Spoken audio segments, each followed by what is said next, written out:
ಜಿಯಾ ಬಗ್ಗೆ ಇನ್ನೊಂದು ಮಾತಾಡಿದ್ರು ಇಲ್ಲಿ ಎಲ್ರ ಮುಂದೆ ನಿನಗೆ ಸರಿಯಾಗಿ ಪಾಠ ಕಲಿಸ್ತೀನಿ. ಜೀವನದಲ್ಲೂ ಎದ್ದೇಳಕ್ಕಾಗ್ಬಾರ್ದು. ಯಾಕೆ ಕೋಪ ಬರ್ತಿದ್ಯಾ? ಜಿಯಾ ನನ್ನವಳು, ಮೊದ್ಲು ನನ್ನವಳು, ಮತ್ತೆ ಮುಂದೆನೂ ನನ್ನವಳಾಗಿರ್ತಾಳೆ. ಜಿಯಾ ಯಾವತ್ತೂ ನಿನ್ನವಳಾಗಿರ್ಲಿಲ್ಲ. ಅವಳು ನೋಡಿದ್ರೇನೆ ಗೊತ್ತಾಗತ್ತೆ. ಮತ್ತೆ ಅವಳನ್ನ ಯಾರಾದ್ರೂ ಮುಟ್ಟಿದ್ರೆ ಅಲ್ಲ ಕೆಟ್ಟ ದೃಷ್ಟಿಲಿ ನೋಡಿದ್ರು ನಾನಂತೂ ಸುಮ್ಮನೆ ಇರಲ್ಲ. ಯಾರಾದ್ರೂ ಅಂತ ಸಾಹಸ ಮಾಡಿದ್ರೆ ಅವ್ರ ಹೆಸರು ಸಹ ನ್ಯೂಸ್ ಪೇಪರ್ ಅಲ್ಲಿ ಬರೋ ಹಾಗೆ ಮಾಡ್ತೀನಿ. ಸುಮ್ಮನೆ ಏನೇನೋ ಹೇಳೋದನ್ನ ನಿಲ್ಸು. ಫಸ್ಟ್ ನೀನು ಕಳ್ಳ ಅಲ್ಲ ಅಂತ ಪ್ರೂವ್ ಮಾಡು. ನಿನಗೆ ಗೊತ್ತೇ ಇರ್ಲಿಲ್ಲ ಅನ್ಸುತ್ತೆ ಇವನೊಬ್ಬ ಕಳ್ಳ ಅಂತ. ಈಗ ನಿನಗೆ ನಾಚಿಕೆ ಆಗ್ತಾ ಇದೆ ಅಲ್ವಾ?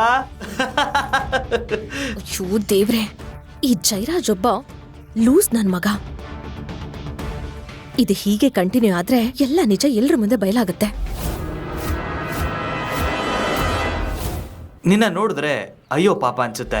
ನಿನಗೆ ಒಳ್ಳೆ ಮನ್ಸು ಅನ್ನೋದು ಇಲ್ವೇ ಇಲ್ಲ ಅಂತ ಗೊತ್ತಾಯ್ತು. ನಿನ್ನಂತವ್ರೆ ಶ್ರೀಮಂತರು ಅಂತ ಪೋಸ್ಟ್ ಕೊಡೋದು, ಎಲ್ಲ ಬಡವರು ಇದೇ ರೀತಿ ಹೇಳೋದು ನಾವು ಹೃದಯದಿಂದ ಶ್ರೀಮಂತರು ಅಂತ. ಆ ತರ ಶ್ರೀಮಂತರನ್ನ ಇಟ್ಕೊಂಡು ಉಪ್ಪಿನಕಾಯಿ ಹಾಕ್ತೀಯ ಜಿಯಾ ನೀನು? ನೀವು ಅಡ ಇಟ್ಟಿರೋ ಮನೆ ಹೋದಾಗ ಏನ್ ಅವನ್ ಮನೆ ಹೃದಯದಲ್ಲಿ ಕಟ್ಕೊಳ್ತೀಯ ಮನೆನ?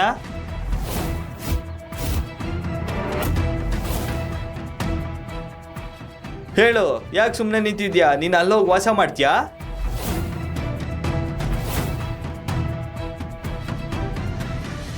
ಅಮ್ಮ ಇವನು ಏನ್ ಹೇಳ್ತಾ ಇದ್ದಾನೆ? ನಾನು ಹೇಳ್ತಾ ಇರೋದು ನಿಜ. ನಿಮ್ಮಮ್ಮ ಇದಾರಲ್ಲ, ನಿಮ್ಮ ಮನೆನ ನಮ್ಮ ಅಪ್ಪನ ಹತ್ರ ಅಡ ಇಟ್ಟಿದ್ದಾರೆ. ಮತ್ತೆ ಅದ್ರ ಬದಲಾಗಿ ನಾನ್ ನಿನ್ನ ಮದುವೆ ಆಗ್ಬೋದು ಅಂತ ಕೂಡ ಹೇಳಿದ್ದಾರೆ. ಹೌದು, ಅದು ಏನಾಗಿತ್ತು ಅಂದ್ರೆ ನೀನು ಓದೋವಾಗ್ಲೇ ಈ ಮನೆ ಅಡ ಇಡಬೇಕಾಯ್ತು. ಯಾಕಂದ್ರೆ ನಿಮ್ಮ ಅಪ್ಪನಿಗೆ ಹಾಸ್ಪಿಟಲ್ ತೋರ್ಸಕ್ಕೆ ನಮ್ಮ ಹತ್ರ ಹಣ ಇರ್ಲಿಲ್ಲ. ಅದಕ್ಕೆ ನಾನು ಜಯರಾಜ್ ಅಪ್ಪನ್ಗೆ ನೀನು ಇವನನ್ನ ಮದ್ವೆ ಆಗ್ತೀಯ ಅಂತ ಮಾತು ಕೊಟ್ಟಿದ್ದೆ. ಅಮ್ಮ ನೀನ್ ಯಾಕೆ ಹೀಗ್ ಮಾಡ್ದೆ? ಇದ್ರ ಬಗ್ಗೆ ನನ್ನ ಹತ್ರ ಒಂದ್ಸಲನಾದ್ರೂ ಹೇಳ್ಬೇಕಾಗಿತ್ತಲ್ವಾ? ಅಮ್ಮ, ನೀವೇನು ಚಿಂತೆ ಮಾಡಬೇಡಿ. ನೀವು ಕೊಡ್ಬೇಕಾಗಿರೋ ಸಾಲನ ಬಡ್ಡಿ ಸಮೇತ ಇವ್ರಿಗೆ ವಾಪಸ್ ಕೊಡ್ತೀನಿ. ಬೇಡ ಬೇಡ, ನನಗೆ ನೀನು ಕದ್ದಿರೋ ಹಣ ಬೇಡಪ್ಪ. ಸುಮ್ನೆ ಇರಮ್ಮ. ನೋಡು ಇಶಾನ್, ಥ್ಯಾಂಕ್ ಯು. ನೀನ್ ಈಗಾಗ್ಲೇ ನನಗೆ ತುಂಬಾ ಸಹಾಯ ಮಾಡಿದ್ಯಾ. ಇದು ನಮ್ಮ ಮನೆ ಸಮಸ್ಯೆ. ಇದನ್ನ ನಾವೇ ಸರಿ ಮಾಡ್ಕೋತೀವಿ. ಮತ್ತೆ ಭಯ ಪಡ್ಬೇಡ, ನಾನ್ ನಿನ್ನ ಹಣನ ವಾಪಸ್ ಕೊಟ್ಬಿಡ್ತೀನಿ. ಹಲೋ ಶರ್ಲಿ, ನಾನು ಆರ್ಡರ್ ಮಾಡಿದ ಗಿಫ್ಟ್ಗಳೆಲ್ಲ ಎಲ್ಲಿದೆ? ಅಯ್ಯೋ, ಯಾವ ಗಿಫ್ಟು? ನೀನು ಬಂದು ರಿಕ್ಷಾದಲ್ಲೇನೆ ಹೋಗು ವಾಪಸ್ಸು. ಅದು ಕಳ್ಳ ದಾರಿಲಿ. ಮತ್ತೆ ಇನ್ನೊಂದು ವಿಷಯ, ಫ್ಯಾಕ್ಟ್ರಿಯಲ್ಲಿರೋ ಎಲ್ಲ ಕಲರ್ ಕಾರ್ಸ್ನು ಇಲ್ಲಿ ಕಳಿಸು. ಓಕೆ.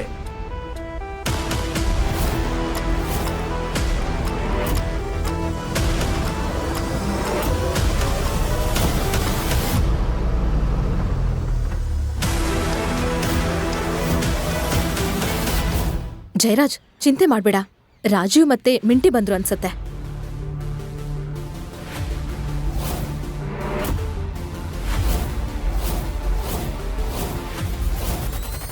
ಸರ್, ನೀವ್ ಕೇಳಿದ ಗಿಫ್ಟ್ಸ್ ಇಲ್ಲಿದೆ. ಮತ್ತೆ ಕಾರ್ಸ್ ಇಷ್ಟರಲ್ಲೇ ರೀಚ್ ಆಗ್ತಾ ಇವೆ. Sorry for the delay. ಪರವಾಗಿಲ್ಲ ಶರ್ಲಿ, ಥ್ಯಾಂಕ್ ಯು. ನನ್ನ ಕ್ಷಮಿಸಿ. ನಿಮ್ಮ ಗೊಂದಲ ನಂಗೆ ಅರ್ಥ ಆಯ್ತು. ನಿಮ್ಮ ಮಗಳ ಬಾಯ್ ಫ್ರೆಂಡ್ನ ಮೀಟ್ ಮಾಡಿ ಒಂದೇ ಸಲ ಓಕೆ ಅನ್ನೋದು ಕಷ್ಟ ಆಗುತ್ತೆ ಅಂತ ನಂಗೆ ಗೊತ್ತು. ಆದ್ರೆ ಈ ಬ್ಯಾಗ್ ತುಂಬಾ ದೊಡ್ಡದಾಗಿದೆ. ಇದ್ರೊಳಗಡೆ ಏನಿರಬಹುದು? ಅಯ್ಯೋ, ಇದರಲ್ಲಿ 2 kg ಆಲೂಗಡ್ಡೆ, 3 kg ಈರುಳ್ಳಿ, ಮತ್ತೆ ಅದೇನದು ಸ್ವಲ್ಪ ಕೊತ್ತಂಬರಿ ಸೊಪ್ಪು ಇರ್ಬೋದಷ್ಟೇ.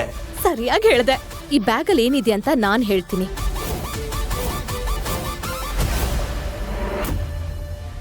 ಈ ಬ್ಯಾಗ್ ಅಲ್ಲಿ 90 ಲಕ್ಷ ಬೆಲೆ ಬಾಳೋ ಕಾರು, 2 ಕೋಟಿ ಬೆಲೆ ಬಾಳೋ ಮನೆ ಡಾಕ್ಯುಮೆಂಟ್ಸ್ ಇದೆ. ಏನು ಏನು? ಇದು ನಿಜನಾ? ನೀವೇ ನೋಡಿ.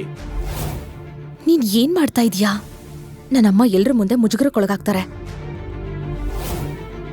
ನಾನು ತುಂಬಾ ಸಮಯದಿಂದ ನಿನಗೆ ಇದನ್ನೇ ಹೇಳೋದಕ್ಕೆ ಪ್ರಯತ್ನ ಪಡ್ತಾ ಇದ್ದೀನಿ. ಹೇಗೆ? ಆದ್ರೆ ಅಲ್ಲ ಜಿಯಾ, ನೀನು ಜಿಯಾ, ನಾನು ಎಲ್ಲ ಕೆಲಸನೂ ಬಿಟ್ಟು ನಿನಗೋಸ್ಕರ ಇಲ್ಲಿಗೆ ಬಂದಿದ್ದೀನಿ. ನಾನು ಯಾವತ್ತೂ ನಿನಗೆ ಅವಮಾನ ಆಗಕ್ ಬಿಡಲ್ಲ. ಅಯ್ಯೋ, ಬೇಗ ಬೇಗ ಬ್ಯಾಗ್ ತೆಗೀರಿ. ಈ ಕಳ್ಳನ್ ಪಾರಿವಾಳಗಳು ಹಾರಿ ಆಚೆಗಡೆ ಬರ್ಲಿ. ಹಾ ಹೌದು, ನಾವು ನೋಡ್ತೀವಿ ಇವನು ಶ್ರೀಮಂತನ ಅಥವಾ ಭಿಕ್ಷುಕನ ಅಂತ. ತೆಗಿ.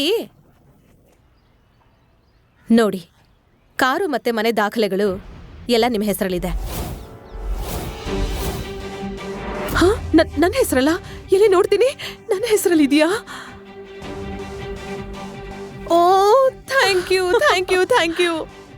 ನನಗ್ ಗೊತ್ತಿತ್ತು ನನ್ನ ಮಗಳು ಬುದ್ಧಿವಂತಳು ಅಂತ. ಈ ರೀತಿ ಇನ್ನಷ್ಟು ಕಥೆಗಳನ್ನು ಕೇಳಲು ಈಗಲೇ ಪಾಕೆಟ್ FM ಅಪ್ಲಿಕೇಶನ್ ಅನ್ನು ಡೌನ್ಲೋಡ್ ಮಾಡಿ. ಅಪ್ಲಿಕೇಶನ್ ಡೌನ್ಲೋಡ್ ಮಾಡಲು ಡಿಸ್ಕ್ರಿಪ್ಷನ್ ಅಲ್ಲಿ ಲಿಂಕ್ ಅನ್ನು ನೀಡಲಾಗಿದೆ.